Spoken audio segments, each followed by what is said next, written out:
dig through the ditches and burn through the witches and slam in the back of my Dracula.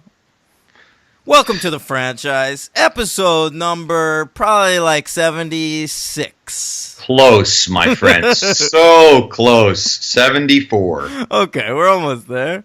Yeah. Next week will be the, what's 75? That's not silver. That's not gold. We'll have to find that out. Let's find that out. Let's find it out. Yeah. Yeah. I'm your host on the ones and the twos. That's right. It's your boy, Rob Zombie's second in command. Your Zomboy, if you will. Daniel Ehrenberg. And I'm your boy, Hank Papali, not far from the world's 57th largest gambling area. That's right, Atlantic City. AC once... Used to be number one. Yeah. I once auditioned for Survivor there. That you did. Mm-hmm. Henry was there. And I believe the other time we went, you won a little bit of money. That was the same time. Well, you came 2 times, and the second time you won. Oh, that's right. Yeah, I'm a good gambler. I'm pretty good. And as I believe, I lost both times badly. One time, not even at the table, you just dropped some money somewhere on the floor. That is right. Yeah. That's right. Oh my God. Yeah. Yeah. Wonderful. Okay. Yeah.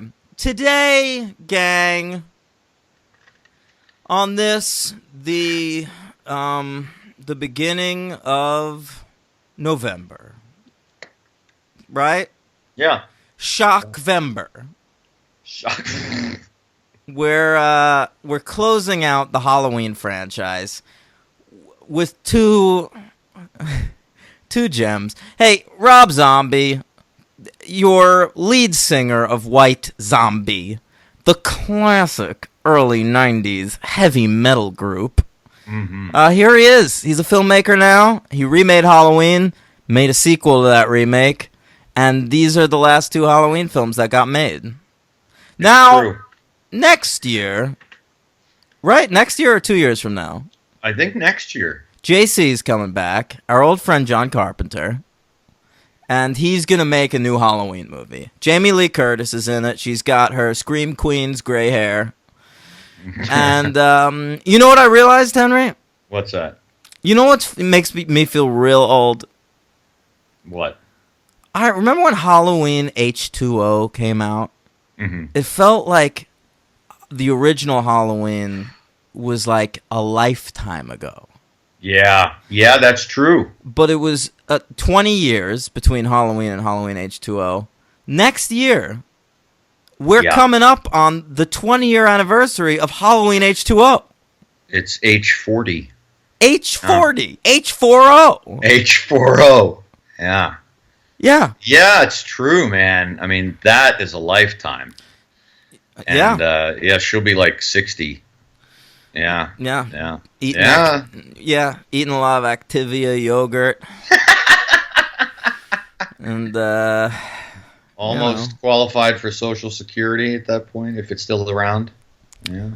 I would imagine the Halloween franchise is buying a convertible. It's boning its younger assistant. Yeah, probably. It's a good point. The big 4-0. Yeah. Halloween. Let's talk about it. Let's do it. When did it come out? Well, here it is. August 31st, 2007. 2007. Yeah, what'd they do there? It would seem to me as though, I mean, I haven't noticed any particular trend, but it just kind of occurred to me out of the blue that they really missed the boat on all 10 of these by not releasing any of them near Halloween. Am I right about that? Henry, you're not. I don't know if you've noticed this. No, wait. No, what? But I think maybe the first 5 or 6 came out around Halloween. They did? Yeah. How the fuck did I miss that? Yeah, but then they stopped. A little bit of an eye-opener now. Boy, I'm telling you. Okay, I guess sometimes I'm just not paying much attention to what holiday is where. Yeah. Boy, All oh right. boy. All right. I was All a right. latecomer to that revelation as well. Don't feel too bad. Okay. All right. Good. Yeah. Good. Good. This baby was released Labor Day weekend. It still holds the record, Henry, for the highest grossing Labor Day release of all time. Really? Yeah.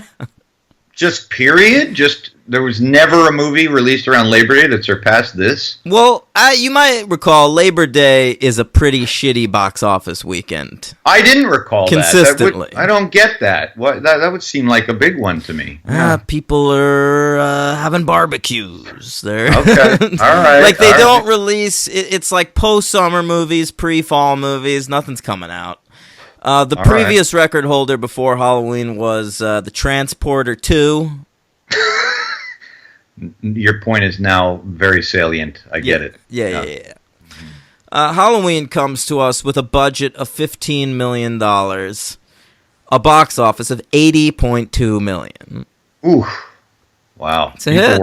People were hungry. I saw it in theaters. You did? Yep. Oh, okay. All right. Look.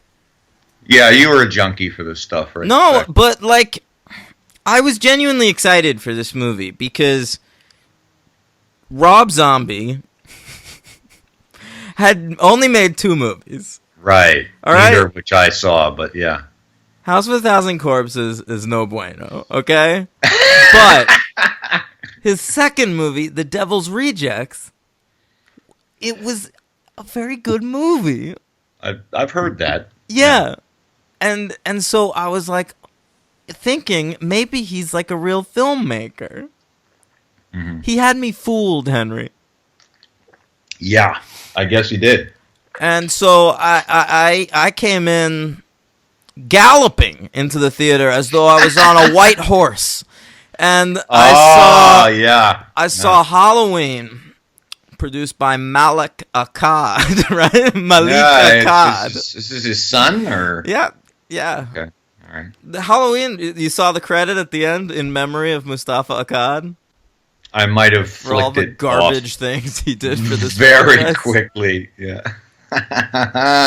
You didn't stick around for that cute indie pop cover of Mr. Sandman?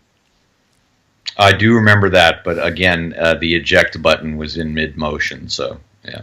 The eject button? You watched this on Sure. VHS?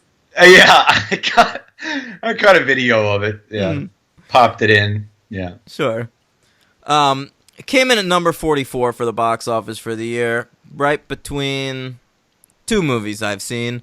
Surf's Up. Mm. You ever see that? No, is that animated? It's an animated movie. It's about movie about surfing dolphins, but it's Okay. shot mockumentary style. Really? Yeah. It's got like talking heads and shit. Well, I'll give originality. Is it terrible or? It's fine. Yeah. Okay. And the other movie, of course, which we will cover, I hope soon on the podcast, Tyler Perry's Why Did I Get Married? Yes, I think I was looking ahead to my calendar, and I think we're scheduled to cover that in 2021. No, that's bullshit, Henry, because you Oh, that's promised cool. you promised me we could cover that. I am not breaking that promise. No, but you said soonish because I wanted to do Medea, and you were like, we can't do Medea, that's like 13 movies. Mm-hmm. And so I was like, I have a compromise. Why Did I Get Married? There's only 2 of them. Oh, okay. Okay, that's fair. That's fair. Yeah. That's fine. There's a sequel to Surf's Up as well, Henry, but it's straight to DVD and features the voices of a lot of wrestlers. So we should cover that too. I'm game. Yeah. Yeah, that's cool. So am I too loud, Henry? Are you? No, you sound great. You sound great. You're not louder than this movie was, that's for sure. Do you want to run through our 2007 list? Oh, yeah, right. Okay. I've got my 2007 list. Let me pull it up here. Okay. All right, hit me.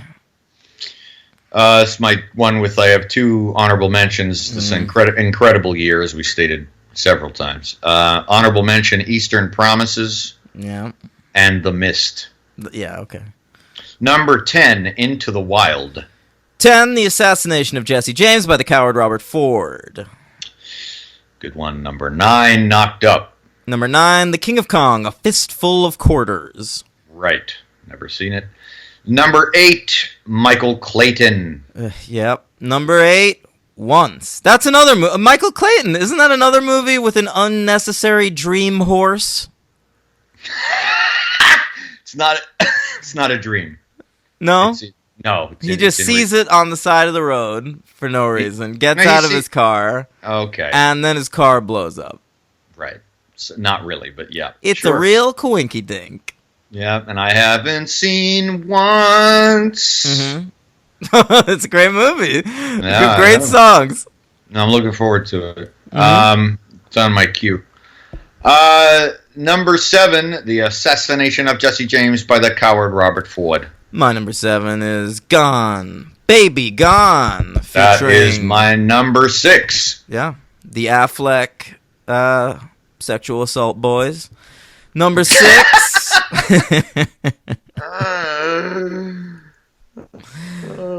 Number 6. Yeah. The Mist. Yeah. Number 5, Rescue Dawn. My number 5 is No Country for Old Men.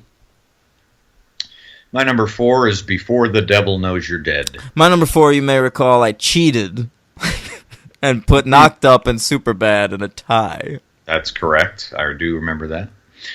My number 3 is No Country for Old Men. Zodiac. That is my number 2. Mine is I'm Not There. Right. Wrong. And number 1 movie of that year, we both have picked There Will Be Blood. There Will Be Blood. Okay. Okay, folks. I will now proceed to record the rest of the episode in a voice of how Rob Zombie thinks people talk to each other. Oh, boy. All right. Okay, shitheel. So what the fuck did you think about this movie, you little fucking cunt?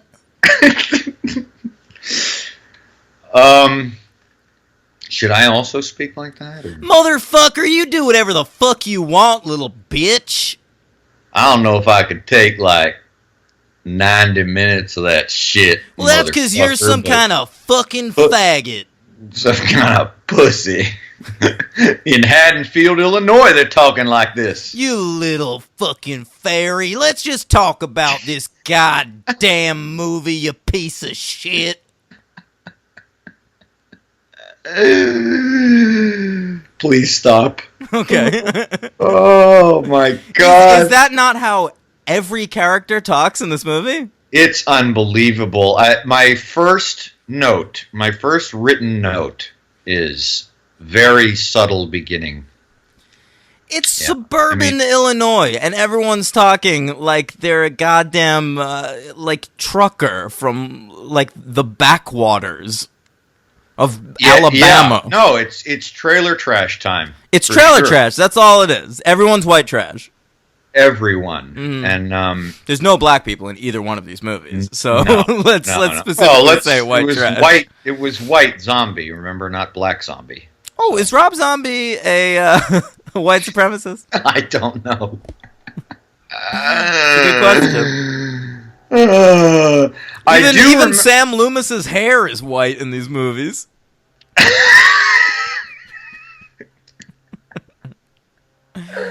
Michael Myers' mask. Myers' mask. Under the mask, he's wearing a Make America Great Again hat. Mm-hmm. Yeah. Wait, I forgot there is a black person in this movie. Oh, is there? Not in this movie, in Halloween 2. Oh, yeah. Yes. Ugh. Nurse God. Octavia Spencer. Oh, right. No. Then there is a black person in this movie. The guy who gets killed on the toilet. Ooh. Oh, right. I remember that. Oh, yeah. He's jerking it on the toilet. Now, this is a thing that happens in movies sometimes. He goes... He's at work. His name's Joe Grizzly. He comes up later. He's at work, Henry. Mm-hmm. He works at a gas station, right? I don't know what he works in. Maybe it convenience looks like store? some sort of factory of some I don't kind know. because there's like trucks and shit. Yeah. He goes outside. He sits on the toilet. He says he has to take a shit because everybody in this movie has to announce anything. It's the least classy movie ever made. Oh my god. So he sits down at work to take a shit. He's got a porno magazine. I mean, what the fuck is this guy doing? I never understand this in movies. Who wants a boner while they're taking a shit? Focus on one bodily function. Yeah, that's true. That's true. That's I agree. Get your mind right. Yeah, so Yeah. he dies. Now, we start this movie, like you said, on a very subtle note. Yeah, the family house. No, The nice- before that, there's a quote. We need Oh, God. He likes to put philosophical quotes at the beginning of all his movies. Oh. So this is a quote from Sam Loomis. So we're putting it on the screen like it's fucking Sun Tzu or something. That's but it's what a quote I from a thought. fictional character. Yeah, I was ready to see like after the quote some famous philosopher or psychiatrist or something, and I thought it'd be like Stanley Milgram or something, and no. Mm-hmm. So we meet the Myers family, which consists. Oh man, it's my second note. There's Mrs. Myers, the Yeah, mom. she's the classy one, She's a stripper. and she's the classy one. Yeah. She's played by Rob Zombie's wife, Sherry Moon Zombie. Yes. One of the worst, probably the worst working actor in the world that's only working because their husband's in the business. That's an interesting thing. I'm to telling say. you, she makes Kate Capshaw look like Rita Wilson. Whoa. Good double pull there of wives of famous people right out of that. Wow. That's pretty good. Yeah, she Yeah. sucks. We later get to see her strip to Love Hurts. Oh, God. Yeah.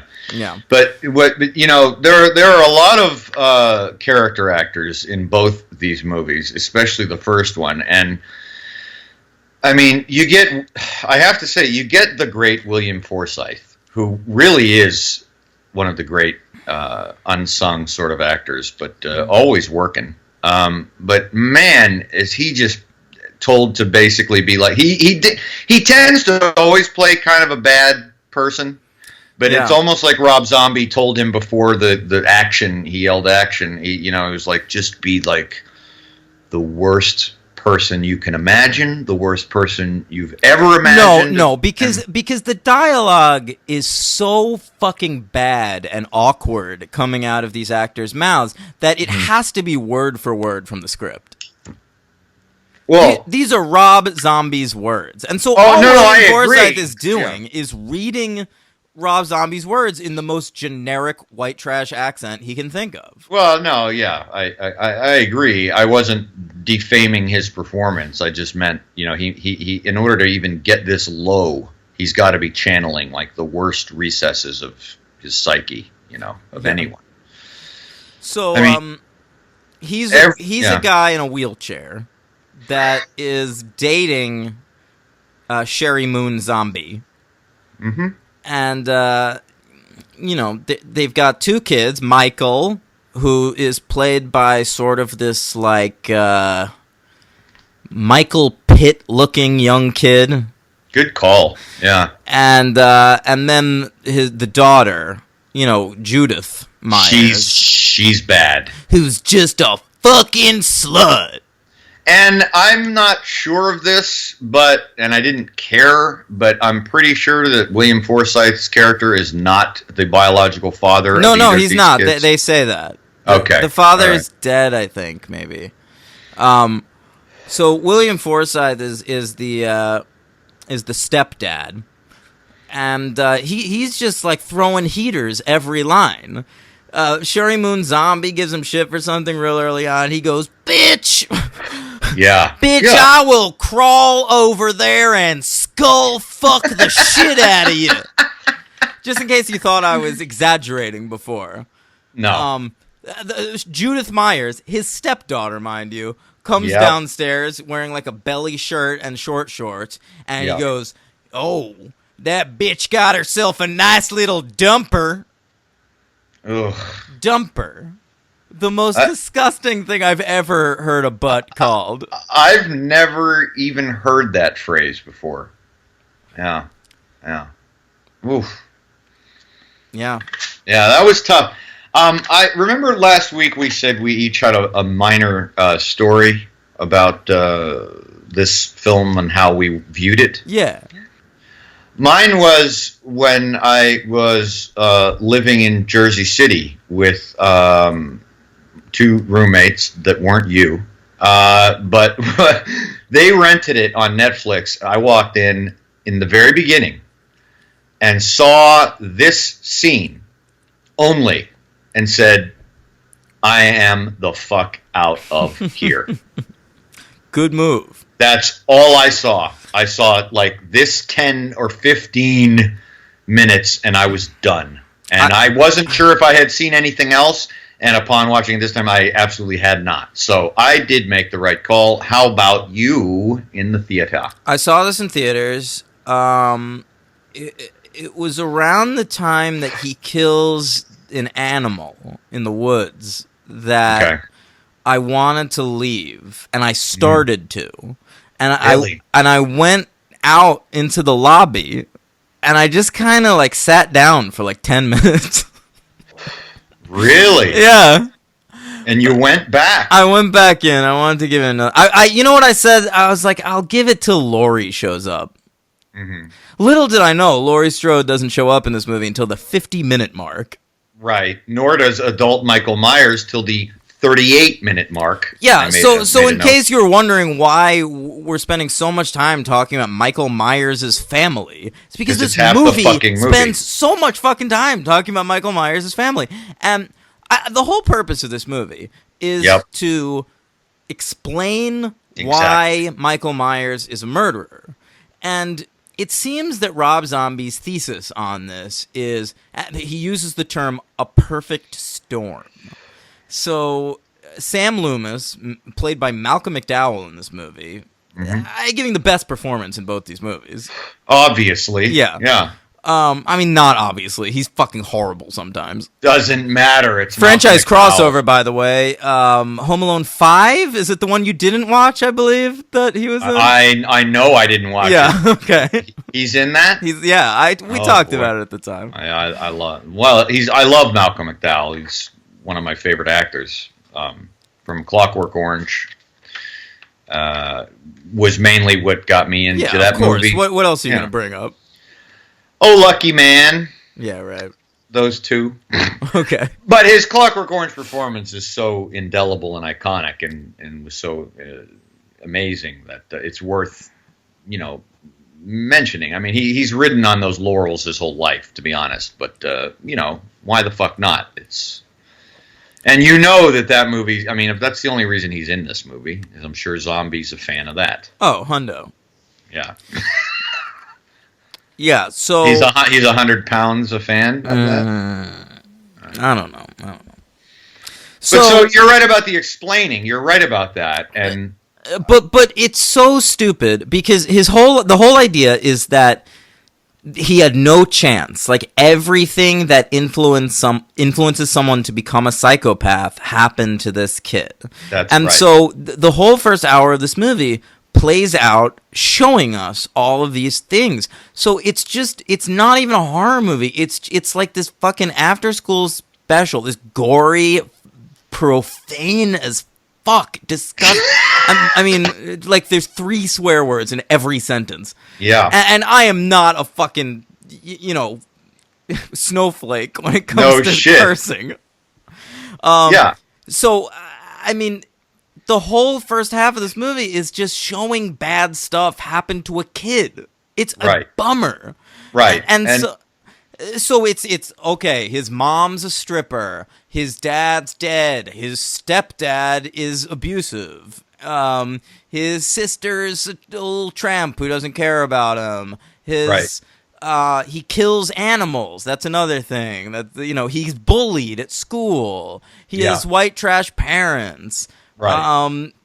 I mean, which led me to do something that I don't think I've ever done in this show in my note taking, was to write almost an entire paragraph while I was watching the movie. Hit me. I'll paraphrase it, but if they're all vile, I'll just read it.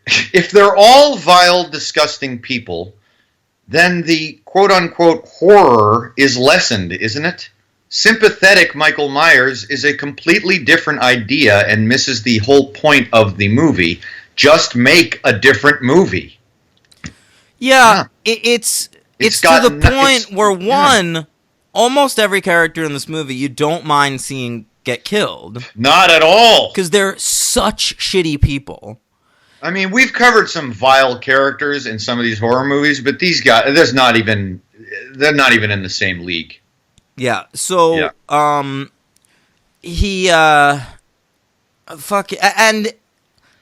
it's also to the point where at a certain point, we don't understand the character anymore. Like, it's fine that he turns into a psychopath and he's mute for all those years and then he escapes or whatever. It follows the same format, basically, eventually. Eventually. Yeah. But, some people he kills and you're like, why is he doing that? I agree. Because we're invited to believe that he wants to find Laurie not to kill her. Right. But because she's his only remaining family and he genuinely cares about her. But he keeps brutally murdering people in front of her. So what the fuck? The whole point of this movie is trying to tell me what is Michael's motive, and you're confusing me way more than the original movies did. That's right. And the first time that it contradicted itself and then completely debunked everything that had painfully set, and I mean painfully for me to watch, set up, was when he kills Danny Trejo. Yeah, because Danny then Trejo you're like, is in this movie because he's exactly the type of person that Rob Zombie would fucking love. Right. And that's nothing against Danny Trejo. I love that guy. He's great. No, he's scary. He does what he does. And he's playing the only nice person in this movie. Right. He's a janitor. I mean, look, and I didn't need this shit because this just stretches out the time, the running time by 10 minutes that I do not need. But he's a nice janitor in the sanitarium, and he's nice to Michael, and he gives him advice. And then when Michael loses it and escapes, he kills Danny Trejo wearing salt and pepper mustache. And I mean, it's fucking ridiculous. Love that you mentioned that. Well, he's in old man makeup, fucking Danny Trejo. It's to make him look like less of a gangster because he always plays like some kind of fucking LA gangster or something, some mercenary. Right. Yeah. I'm thinking of Con Air and Predators and in Heat. He's always like a criminal. He plays Danny Trejo. That's what he's playing. Right, so they're trying to not have him be that. This. And so the moment that Michael kills him, I was like, oh, so it's not just about Michael killing people that pick on him or are unjust to him. He's just a killer. So if that's the case, then why all that early setup with all these? You spent 50 minutes taking great pains to get me to care about this person, and then the second he kills Danny Trejo, fuck this guy. Yeah, exactly. Yeah, right. Early on, I mean, there's some the gore is amped up in this movie. I think it's probably the goriest of the Halloween movies. I mean, these two, the Rob Zombie ones. The second one's worse. Yeah, worse. I actually will. I want to say this right off the bat because I don't feel like saving it till the end. The only surprising thing to me about the movie, I will say right now, the writing of the movie, for me, was the worst aspect of the movie. The writing. Agreed. The direction was not what I was expecting it to be. It becomes what I expected to be in the second one. But the direction in this first movie is not that bad.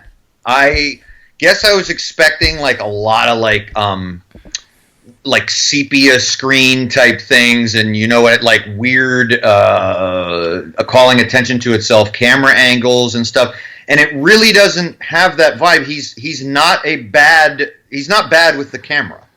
Like, no, that was I don't think surprising so. to me. I mean, Devil's Rejects is well-made movie, and I mean, Rob Zombie, it should said, has been directing since at least the 90s, because he directed a shit ton of his own music videos, and a really fun animated sequence in the Beavis and Butthead movie. Oh, I don't remember that. Yeah, they At all. they get lost in the desert, and they hallucinate this, like, animated sequence. Oh, I don't remember that. Yeah. Okay, all right. But that surprised me because I was expecting some really piss poor direction, and it's not. No, you're right. The writing is worse. Yes, Yeah. for sure. In fact, I even wrote down a shot. Did I get that loud thought, just now? No, Okay. I'm paranoid. I don't know, dude.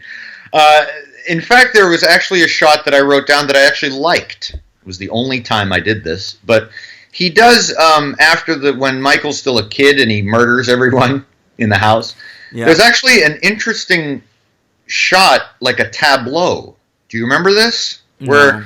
they show him sitting in the back of the police car, and instead of like a freeze frame or like a photo, it's like everyone stops moving and the camera keeps going, and Michael doesn't stop moving, but everyone around him sort of freezes in motion. It's sort of a take on what John Carpenter does in the first film. Well, no, but this was a deliberate, almost throwback, dare I say, to like some kind of classic experimental film type thing going on, where like everyone is live, like they're still in Am I not describing it correctly? Do you not know what I'm talking about? I don't. It's remember. a tableau. It's a tableau. That's what it's called, and Okay. it's like the people stop moving, but they aren't. Yeah, I There's get still- it. I get what you're Okay. saying. I just Oh, don't all right. remember it. All right. Well, anyway, that was a neat touch. All right, neat. Yeah, neat. He kills his whole family. I particularly liked when he goes to kill his sister. He touches her, and she thinks it's her boyfriend at first. She's like getting turned on by her little brother. Ugh. But why didn't she realize it was a child's hand on her? I was concerned with that. I'm not sure. Sure. But he kills everybody except the mom, and the mom hangs out with him for a while until he starts killing people in the mental hospital, and then she I kills like that, herself. Yeah. That was a nice touch that didn't make any sense to me either. I wrote a note on that too. Mom still talks to him. Totally cool. She's totally cool. Well, Like there's no transitional scene where she's like traumatized by what he just did. There's just like she's in the hospital. She's like, "Hey, Michael." yeah. Everything's cool. You get a little Bach playing in the background, air on the G string. I noticed. Lovely, very lovely. Mm-hmm. Yeah, Mom's fine. Mom and Mikey are just fine. Maybe it was supposed to come across in the performance. Maybe. Yeah, it didn't. No. So finally, the movie starts 50 minutes in, and I mean, Here we go, folks. This is Halloween the last 2007. hour, 10 minutes of the movie is like this weird sped up version of the original film, sometimes shot for shot. Okay, you gotta. I'm glad you brought that up. If it is, it was so fucking far from shot for shot that I didn't notice. Are there really? A lot of the shots are the same, but and some of the dialogue's the same, but he adds the nice Rob Zombie touch to the dialogue. So like that scene early on where the girls are hanging out and they're talking about how Annie left her books at school, or Lori did, and Linda says like, you don't have to, I leave all my books at school. Remember that? Oh, wow. But instead, in the remake, she says, "Oh, you should fuck that guy. Show him your tight little snatch." Oh, that's not what they said in the original to Jamie Lee Curtis? No. Really? I could have sworn that Jamie Lee Curtis was told Pull that. Pull up your skirt and show him your hot little cunt. Yeah, There's nothing like Rob Zombie writing dialogue for women. It's really just... Good. He really gets in their heads. I think he does. He really understands what's going on. Yeah. So, very quickly, it's nighttime, and we don't even get a setup that Laurie's babysitting. No. Do you know any of these actresses? We should talk about the cast a little bit. So that's fine. No. Laurie, obviously, is Dean's little sister from Gilmore Girls. Yeah, I knew you'd help me out here. How about Annie? Oh, yeah, the return of Danielle Harris. Yeah, Danielle Harris, who played little girl Jamie in 4 and 5, not 6, notably. Right. She's back in this movie as Annie. So what, is she like 30 at this point in real life? I want to look that up. I'm looking at it right now. What's her birth date? She would have been, she was exactly 30 when this came out. Playing a high schooler. Mm-hmm. Yeah, okay. But she's good. She's still good. She is, actually. Yeah. She should have a bigger career, that Danielle Harris. In this movie, she's the fucking Meryl Streep. I really felt that way in the second one. Yeah, for sure. Yes, that's true. Yeah. The third girl, I don't really know from anything. Christina Klebe. Yeah. I'm not familiar with her. But Annie's dad, who has a nice little role, is the fine character actor Brad Dourif. Oh, excellent. Yeah. Excellent. He was in something else we covered, but I'm not remembering right now. Yeah. I mean, I love him from Deadwood, but like horror buffs know him, of course, as the voice of Chucky. That's right. That's right. And he's Billy Bibbit, obviously famous from One Flew Over the Cuckoo's Nest. That's right. He's one of those dudes you forget is in that. Like, I immediately think of like, Nicholson, Nurse Ratched and shit, and then like I'm like, oh yeah, Danny DeVito. Yeah, right. Christopher Lloyd. Yeah. I was just checking while you're talking. I'm checking up what we did cover him in because I know we covered him. But continue. Okay, so. He was in Alien Resurrection. That's when we talked about him. Okay. Yeah, I kind of remember him in that movie. Yeah. So, it's Halloween night. Laurie's babysitting Tommy Doyle. Tommy Doyle played by a kid who this past summer was in the new Wet Hot American Summer series.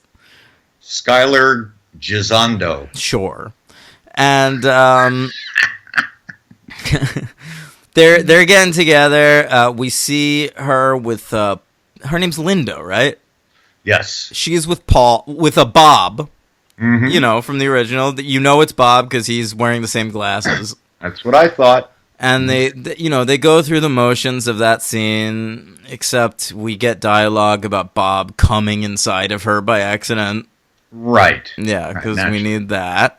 Yeah, we do. And then, whatever. They get the ghost thing, and he does the head tilt, all that shit. It's terrible. And we should mention that Laurie's mother is played by the actress Dee Wallace, famous for a couple of things, but I knew her mainly from Cujo. She's the lead in Cujo. Oh, how about that? I didn't know her. Yeah, I caught that on my own. I was like, is that pretty sure that's the woman from Cujo? And I figured that's probably why he picked her. But she's been in a ton of shit. Well done. Tons of stuff, yeah. So, then there's, like in the original, they discuss Laurie's crush on Ben Tramer. But unlike in the original, there's lots of discussion about whether or not he's retarded.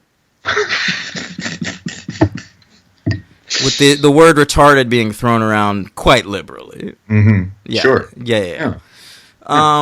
We get to meet Paul, who he didn't in the original movie. Annie's Flame. Oh, Yeah, okay. yeah. He doesn't get much dialogue. He says, I want to fuck you. Right. Which, fair enough. Sure. And they start to do that, and Michael, kills them. And Yeah. finally, Michael traps Laurie in a fun little death room with a tombstone and a jack-o'-lantern, which I like to think he carved. I would like to think that he definitely did that. I would like to think. So this also brings us to the point where a couple of things I want to mention that we didn't mention. What do you think about him going home and unearthing his mask and old knife under the floorboards in the basement, which means when he did these murders initially, he very neatly took those floorboards up and buried them and then re-nailed them all before the cops came. And nobody ever found them. This is a murder of 4 people. Yep. Thorough house sweep. Yep. Surely the mask and the knife are evidence. No. Come on, it's the Haddonfield police. We already know they're inept. So, yeah. But they're not. They're Brad Dourif. That's true. Listen, the Haddonfield police are not inept in this movie. At one point, at the end, like Michael is like holed up with Laurie and shit, and they start talking about, all right, snipers ready on the roof. I'm like, the Haddonfield Police Department has snipers? Yeah, pretty impressive. I didn't know that was a thing.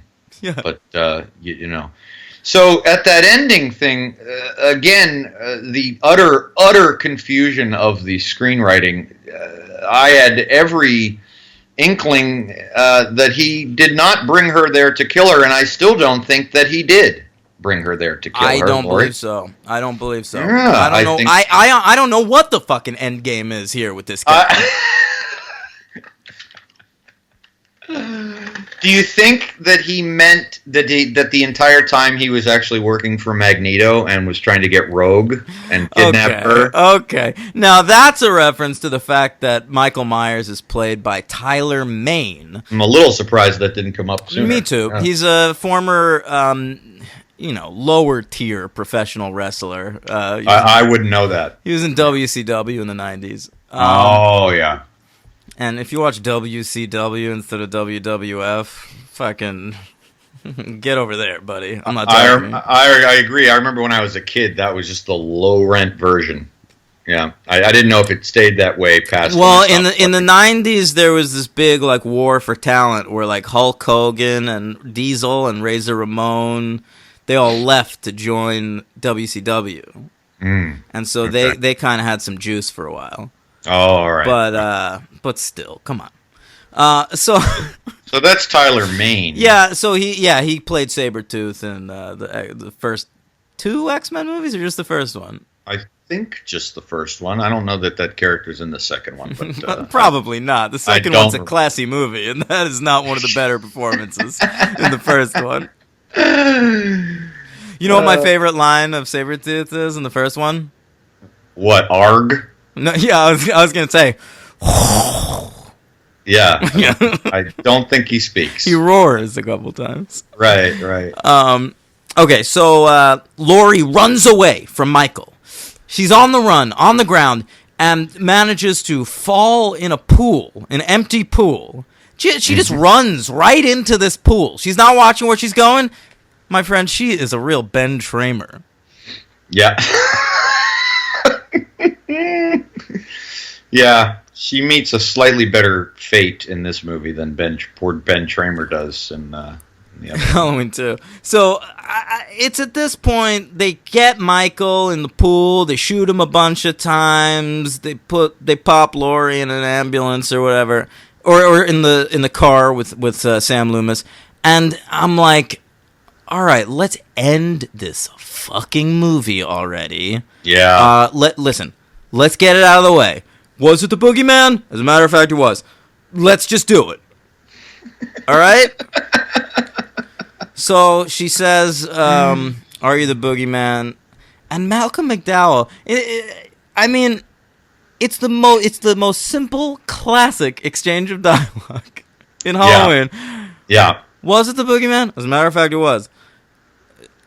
As a matter of fact, I do believe that it was. That's what we need from this fucking movie. Look, man, I think McDowell is just like trying to give any kind of stentorian line reading that he can out of this material. I just don't know. You would think that Malcolm McDowell would have the gravitas of a Donald Pleasance. I think he does in other things, but doesn't quite have it in this. However, he's better in the second one when he amps up the smarm a little bit.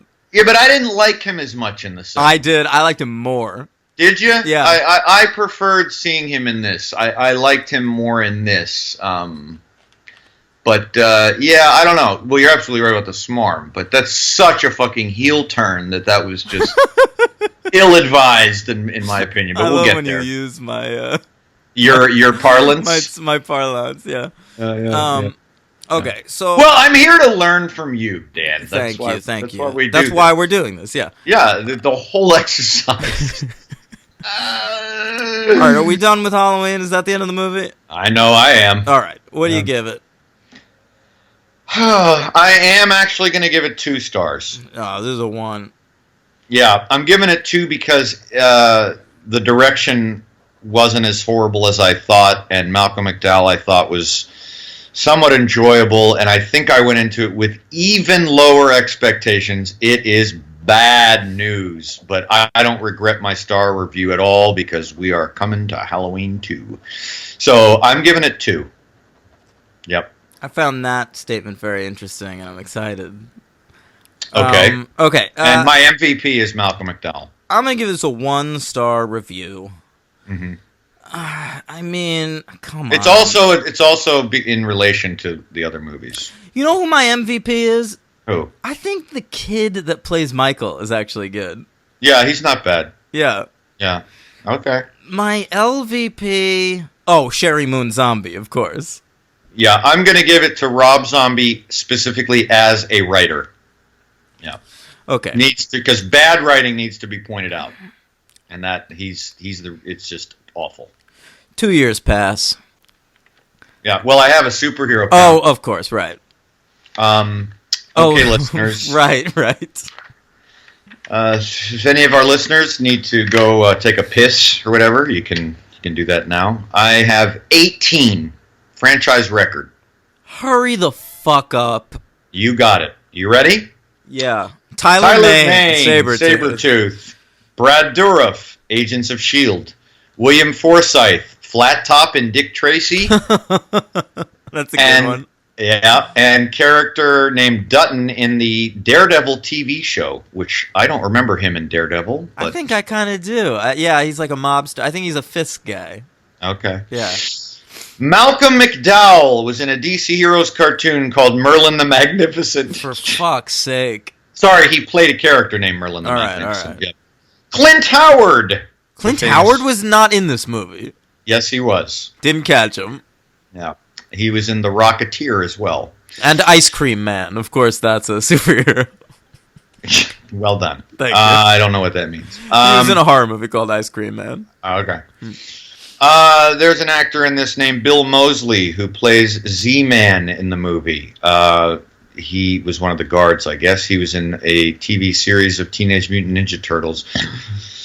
Steve Boyles was another guard in the hospital in Batman and Robin with one of Mr. Freeze's ice thugs. One of Schwarzenegger's. Yeah, some of them are good. So I gotta tell you, some of them are good. Through the hockey team from hell. That's right. Yeah. And Udo Kier, you know that guy. The great Udo Kier. I'm always happy to see him. Well, you'll be happy to know that he was in 4 things. 3 were animated, where he played a character called the Music Master in Justice League and the Batman cartoon, and more noticeably in the first Blade movie. I thought it was Blade, yeah. Right. Dragonetti. Danny Trejo, holy God. Does Machete count? I didn't count it. I think he's a superhero. Machete. Machete, okay. In TV, he was in the Teenage Mutant Ninja Turtles show. He played Neutralizer, N-E-W-T. Yep. In Young Justice, he played Bane. Uh-huh.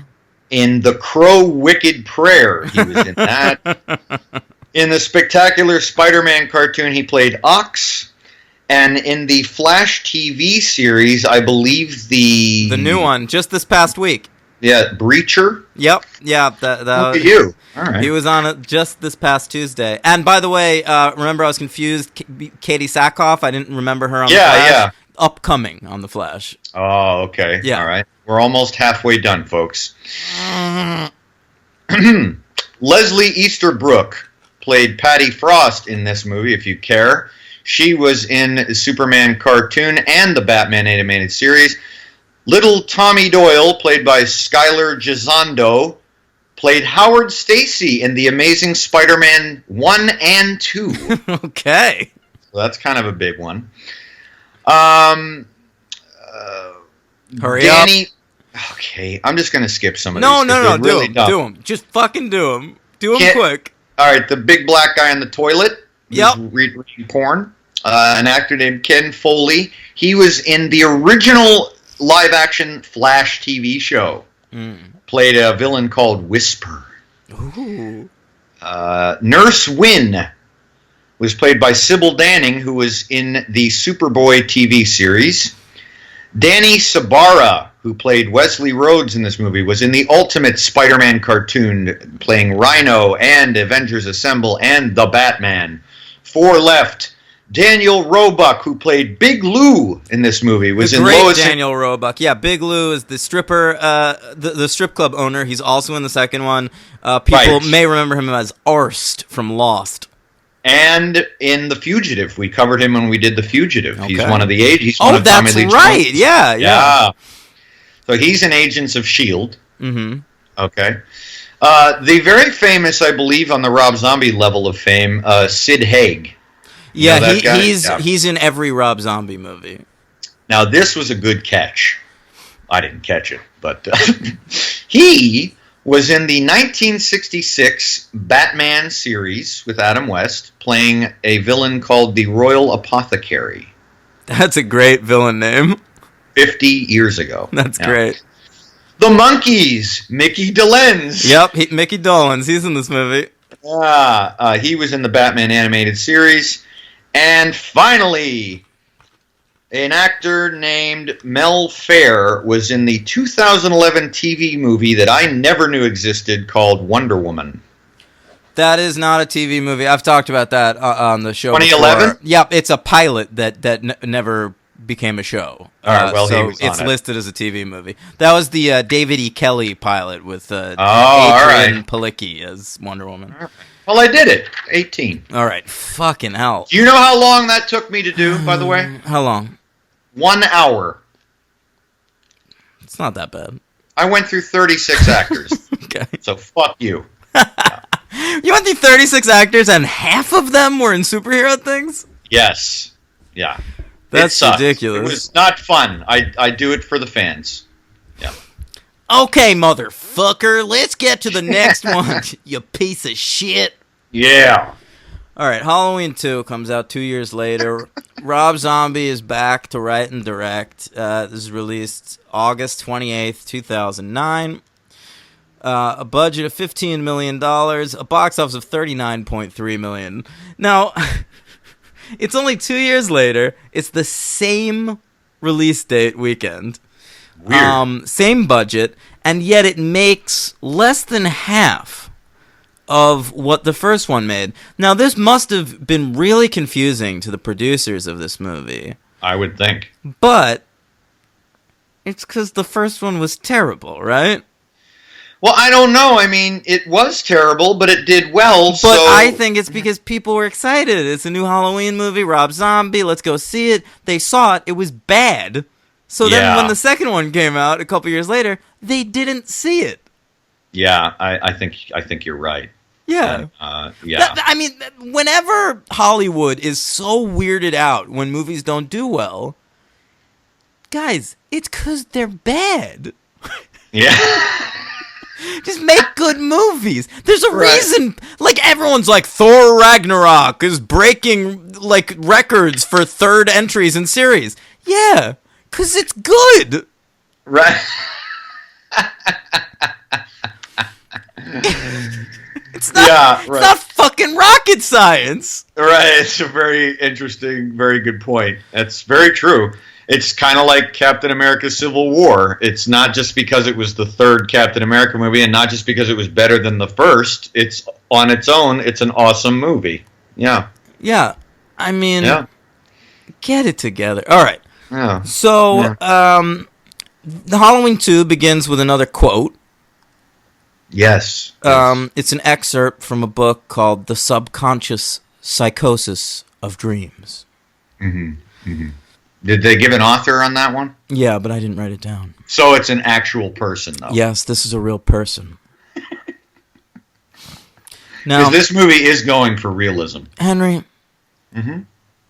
I've changed my voice, you might notice, Okay. to a softer tone. Yeah. And it's because this is an art film.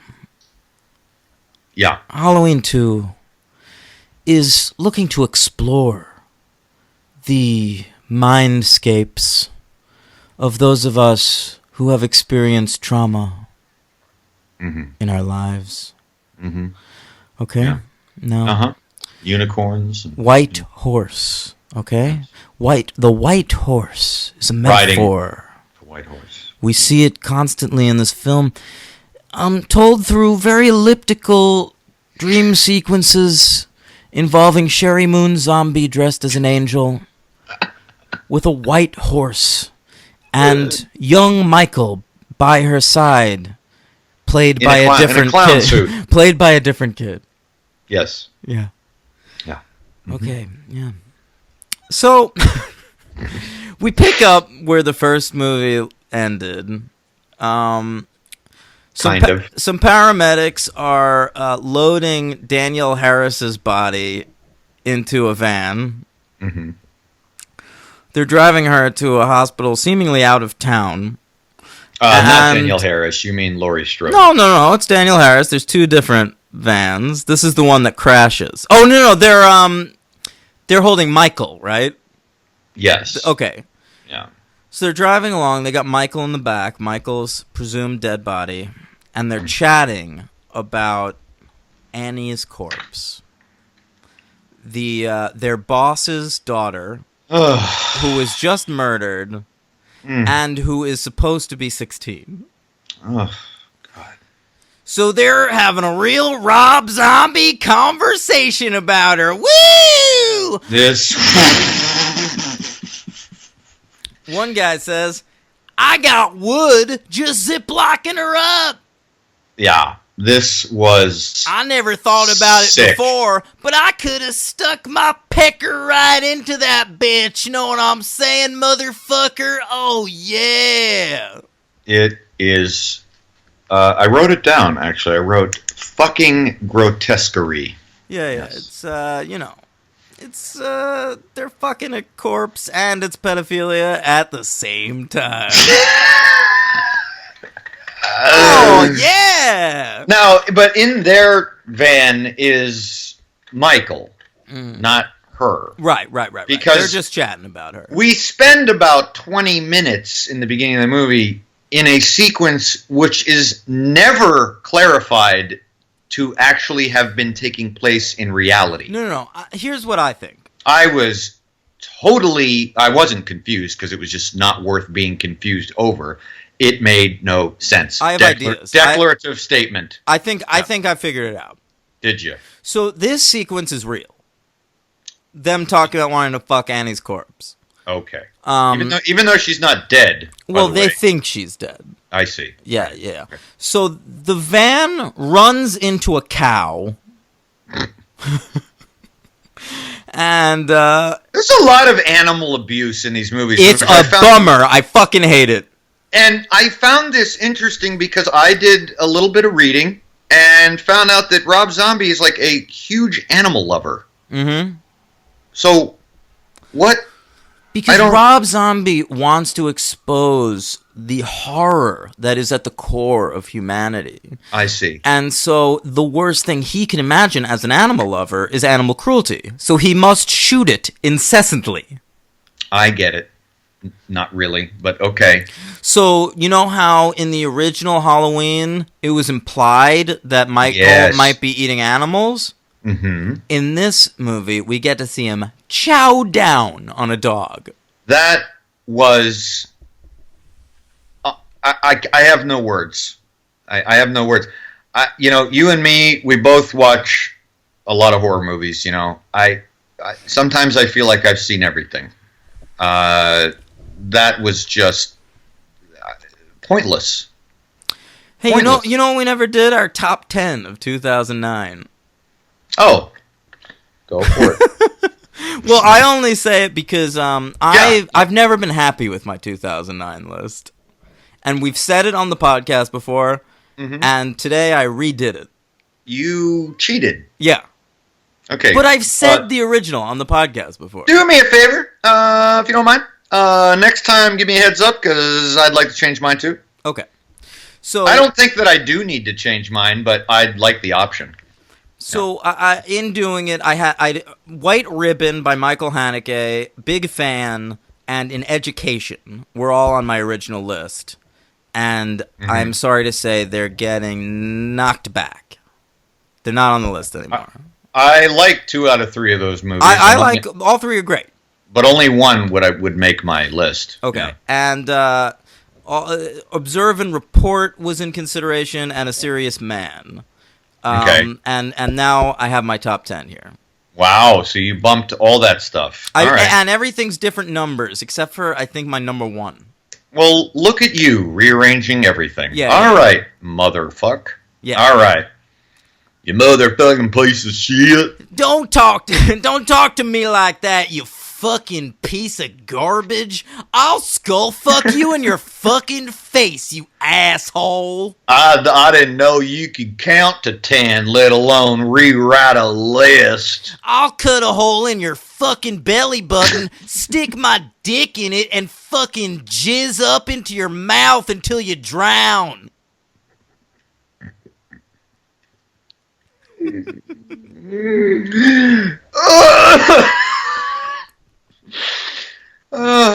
Okay. Well, why don't you lead us off then? No, you do it. No, you do it. Okay, my number 10, which was higher up on my original list, is Hump Day, Lynn Shelton's Hump Day. Okay. My number 10 is Star Trek. Okay. My number 9 is Lars von Trier's Antichrist. My number 9 is The Road. My number 8, which was higher up on my original list, is David Bowie's Son's Moon. Okay. My number 8 is Capitalism, A Love Story. My number 7, which was originally number 2 on my list, it's moving back, I still love it though, is Judd Apatow's Funny People. Okay. My number 7 is Adventureland. That's my number 6. Okay. My number 6 is I Love You, Man. Yeah?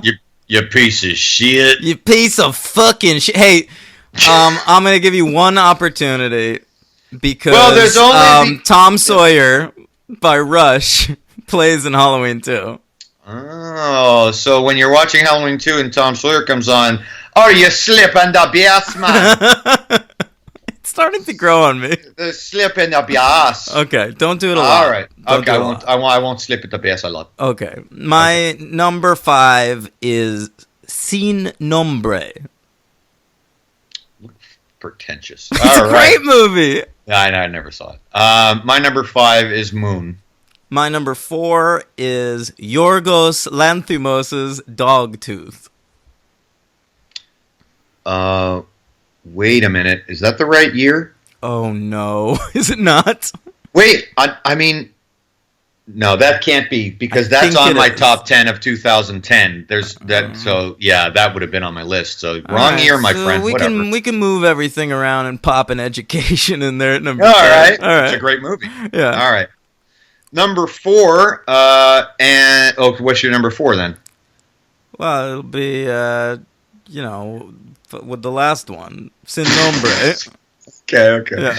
Number 4 and Henry Live Sob Fest, Where the Wild Things Are. Of course. Great movie. My number 3 is Fish Tank. I hadn't seen that at that point. That would definitely be on my list. Number 3 is A Serious Man. Not on my list, but a great movie, of course. Yeah. My number 2 is Two Lovers. My number 2 is Dos Amores. Two Lovers. Yes. Okay. I was make it sound arty. Yeah. And Inglourious Bastards. Yeah, number 1 Inglourious Bastards. Yeah. Same number 1s for 2007 and 2009. Yeah. They're pretty obvious. Yeah, I think so. Halloween 2 comes in at number 84 at the box office between Steven Soderbergh's The Informant. That's not a good movie. Yeah, you really wanted it to be at the time, though, right? As I do with most Steven Soderbergh movies. No, but I when I first saw it, I convinced myself it was a good movie. It's not. It's not. No. And your girl Sandy B is all about Steve. Well, that's a whole different story. What a film. I didn't see it.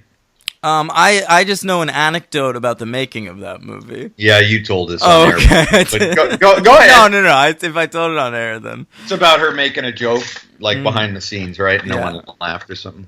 Yeah. That's okay. She's not a funny person. Yes, she is. She's a lovely, lovely human being. Okay. So that whole sequence with them running into the cow, and then Michael gets out and cuts that guy's head off, and then he sees a white horse in the middle of the road with his mom as an angel.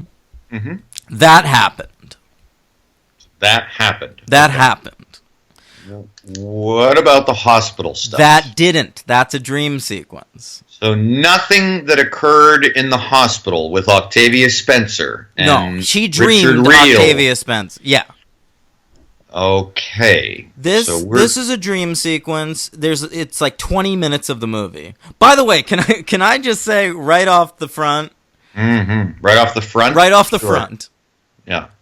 I could not get a hold of this movie, so I watched the director's cut.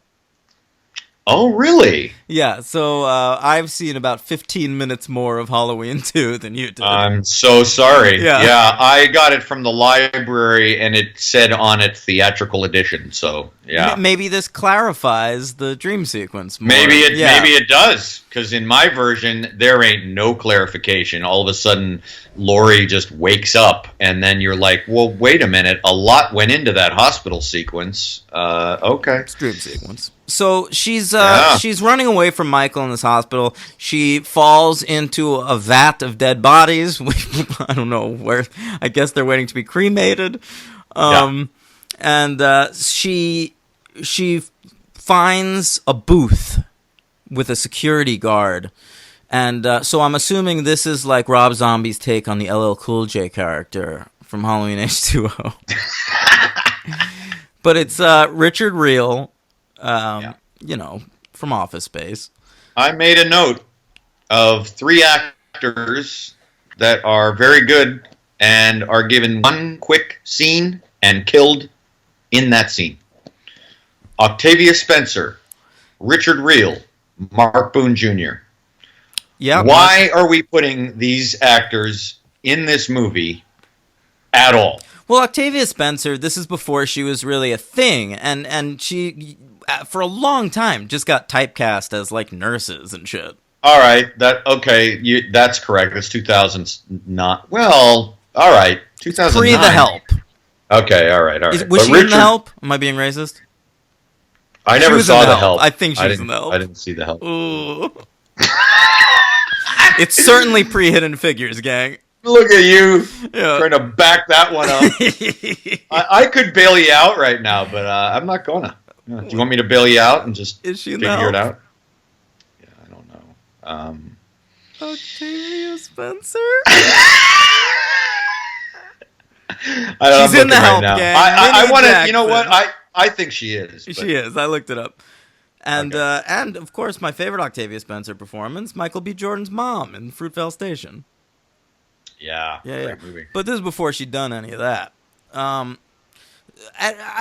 can't really explain the other two, but they're just character actors. They show up in a lot of stuff for like one scene. Mark Boone Jr. we just saw in fucking Too Fast, Too Furious. I know. Yeah, it's true. Yeah. But, yeah. So he's in here. So Richard Reel is sort of like the Danny Trejo in this movie, where he's like a legitimately nice guy who shows up and One of the very few. yeah. And then gets murdered. But it's a dream anyway, so who the fuck really gives a shit? Doesn't matter. Yeah. We cut forward. It's 2 years later. Lori, I guess her the darkness she feels in the wake of these events manifests in her dressing like she's a grunge kid from the early 90s. Yes. She looks like fucking Lane Staley all of a sudden, and she has a butterfly tramp stamp.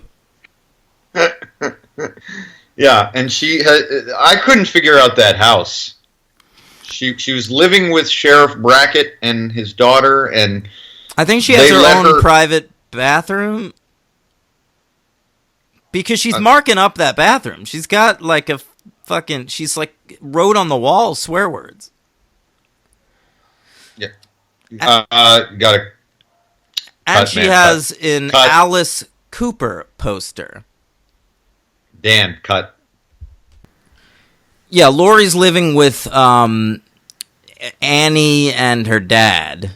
Yeah, So, which is nice because we get Daniel Harris back in this movie, and we get what's his name? Dick Buckus. Brad Dourif. Brad Yeah. Dourif. what is that from? I don't know. And so Okay. she's all scarred up, right? But she's Yeah. just scarred physically. Lori's scarred emotionally. Oh yeah. All right. Now, so Lori spends a lot of time in this movie, talking to her therapist, Yes. played by the great Margot Kidder. Yeah. Not a lot of time. One scene. A But, couple yeah. scenes. Oh. yeah, Only one in your version, huh? Only one scene, my friend. I guess Look at that that. hook got cut out. Wow.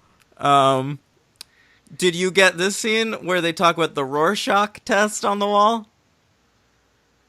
No. Really? I would have remembered that. No.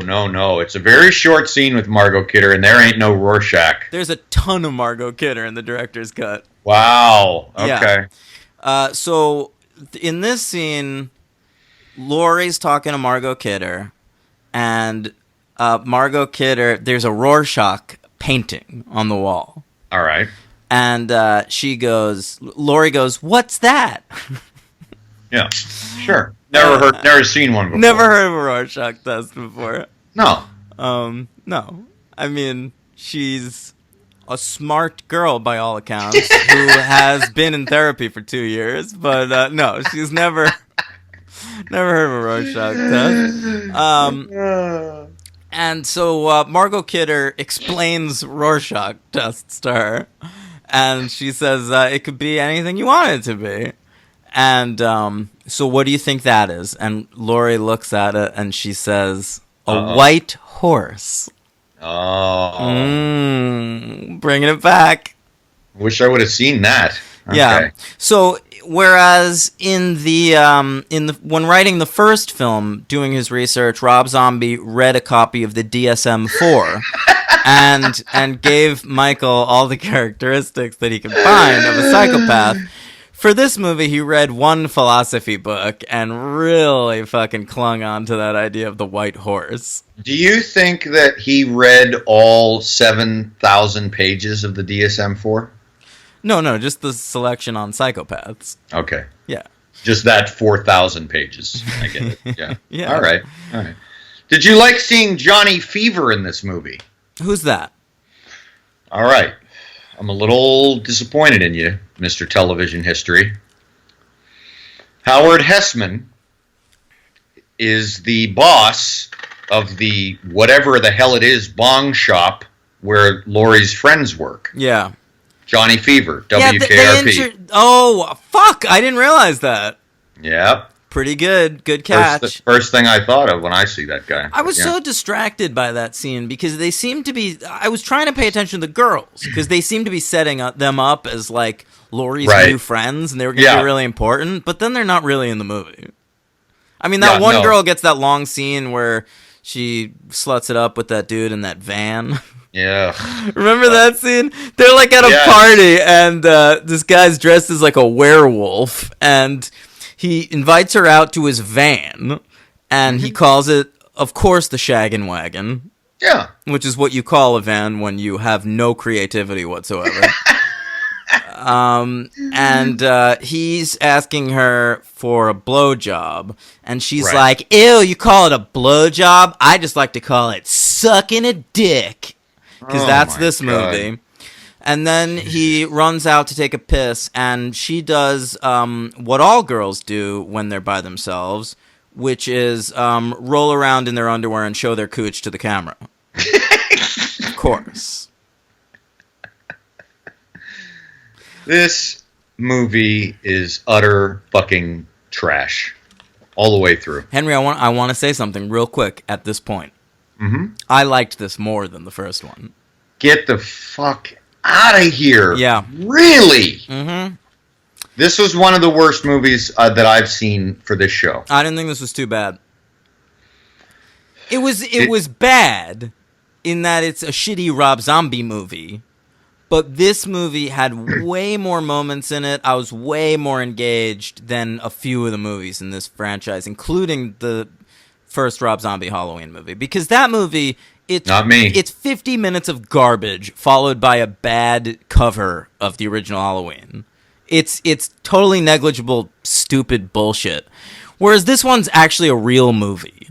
He's like trying to do stuff, and some of it kind of worked somewhat for me. None of it worked for me.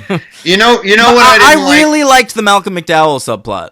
I just want to say that right now. So Malcolm McDowell does take a bit of a heel turn in this movie. He's written a book about Michael Myers, and he's this like asshole fame whore in this movie. Right. So he keeps going to like, you know, book signings and acting like a dick and trying to pick up younger girls and stuff.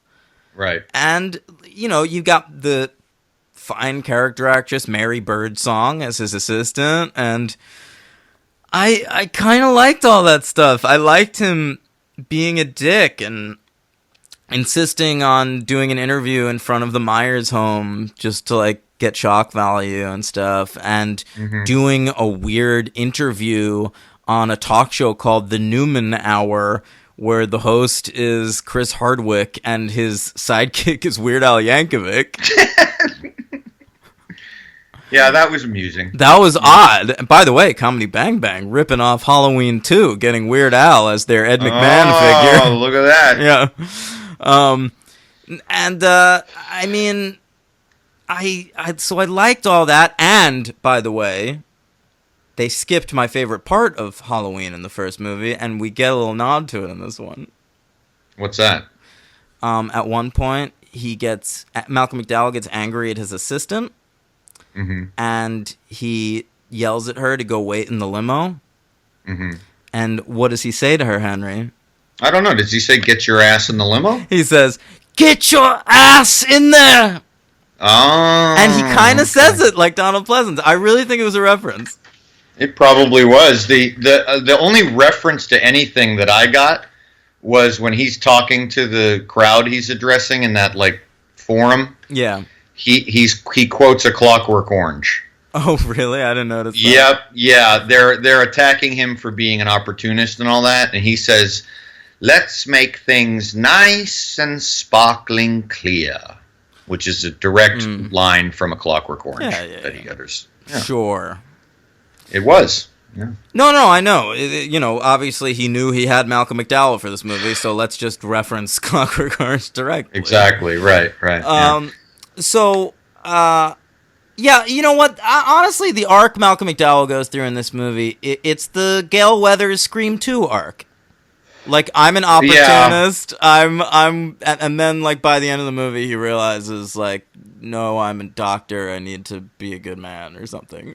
yeah. I just, for me, this movie was, it's not scary, it's not fun, and for me, it's just a mean movie. It's just mean.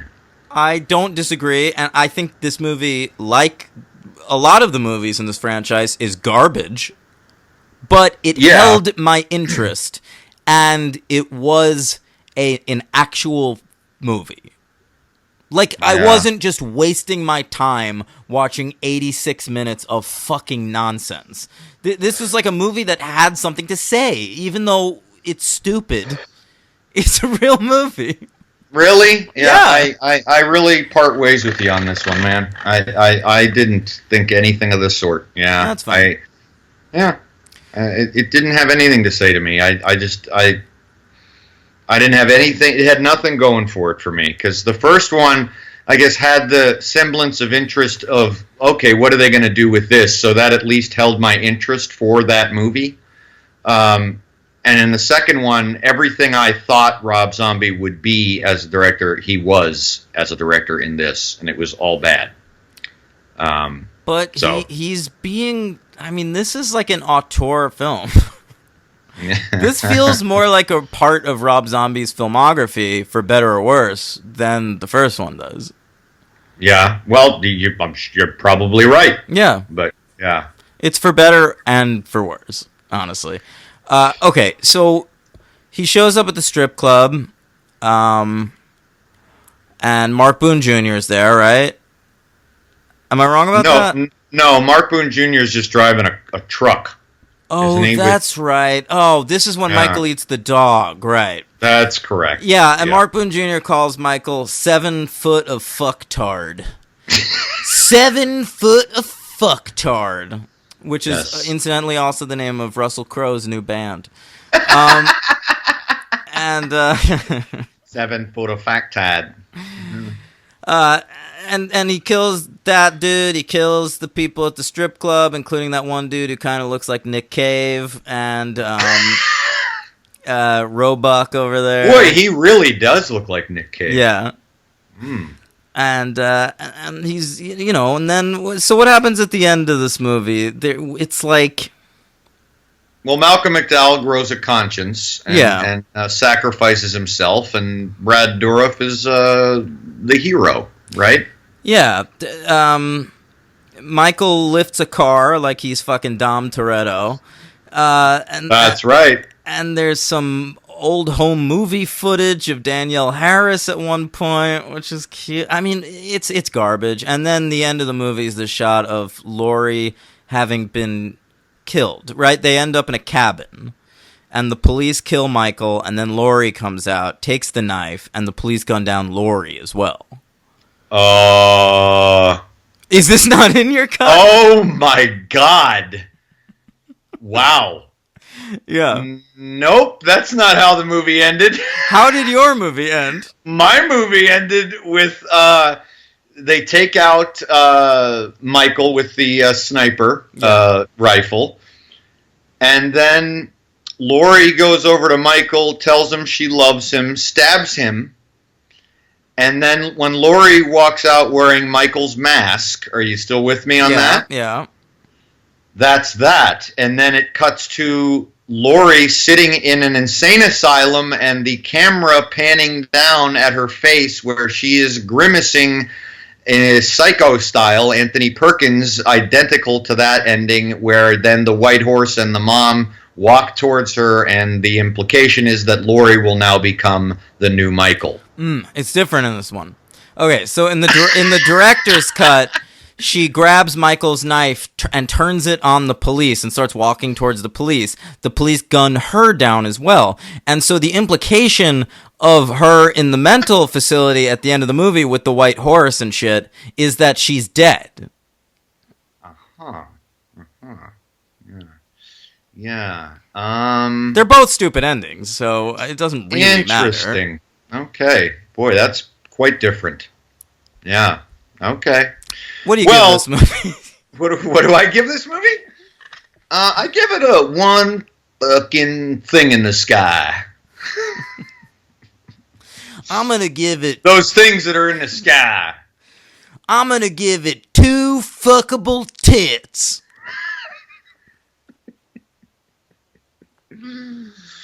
Yeah. Okay. All right. Mm. And I'm gonna go with Brad Dourif as my MVP. I'm gonna go with Malcolm McDowell for this one. That's funny. All right. And my LVP is unequivocally Rob Zombie in every. Yeah, I mean, Hey, you're giving it 2 no, stars. fuck it. I'm gonna give it to Sherry Moon Zombie again. Again. Yeah. Wow. Just piling on She her. sucks. Okay. I got a short superhero count, and then we can do rankings. Oh yeah, go ahead. All right. The disgusting necrophiliac in the beginning, played by the rather famous character actor named Gary. I can't read his last name. Brer. Okay. Gary Brary. That's what we're going with. I'm going to go with Richard Brake. Okay. A very cool superhero filmography, actually. He was in Batman Begins. He played Joe Chill. Oh, that's an important role. Okay. Yeah, Killed and- Batman's parents. That's right. Got to see another shot of those fucking pearls coming off her neck. God damn. A lot of those. Those exist a lot. Yeah. That's Richard Blairkey. He was also in Thor 2: The Dark World as foreign some movie. sort of intergalactic something. Octavia Spencer was in the first Tobey Maguire Spider-Man as a check-in girl. Yeah. Huh. She'd be a good Mark- Aunt May. She would. Yeah. She would. Margot Kidder was in something, but I couldn't find what it was. Mark Boone No, Jr. seriously, Lois Lane, if you're listening, yeah. Yeah, Lois Lane. And also was in Smallville playing a character named Bridget Crosby. I don't know why Everyone from those Christopher Reeve movies showed up on Smallville. Oh, did Except they? for Gene Hackman, of course, but Right, yeah. Naturally, yeah. And Mark Boone Jr. was in Batman Begins as Detective Flass. So we Yeah. got 2 Batman Begins people here. Mm-hmm. Yeah. That's it. Oh, okay, great. Yeah, that was easy. Malcolm McDowell's never been in a superhero thing? That's surprising. Well, yes, he was in the DC Heroes cartoon as Merlin Oh, the right. Magnificent. We covered But that. no, nothing. You would think he would have been in something live action, but no. Okay. I mean, yeah. Fine by me. All right, the big one everyone waits for, the rankings. Rankings. How do you want to do it? Well, 10 to 1, I think. we usually go 10 to 1. We could do best to worst for a change, or what do you think? Yeah, that's fine, because we both know what our number 1 is going to be and shit. Okay, so you want to do best to worst? Sure. All right. The best Halloween movie is Halloween. Yeah. The original. John Carpenter's Halloween, of course. Number 2. Number 2 for me is Halloween 2. Same here. John Carpenter's. Well, Rick Rosenthal's. Right. Yeah. Right. The third best Halloween movie for me was Halloween 4: The Return of Michael Myers. Are you ready for this? My number 3, Henry? Oh, God. Halloween 3, Season of the Witch. Oh, okay. Whew.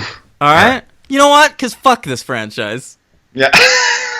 Listen, there's 2 great Halloween movies, then there's a big drop-off from my number 3 to 5, and then 6 to 10 are garbage. Yeah, it's hard to argue that. Yeah. My number fourth best Halloween movie is Halloween 3: Season of the Witch. Oh. My number 4 is Halloween H2O, 20 years later. Wow, that's high. All Mm-hmm.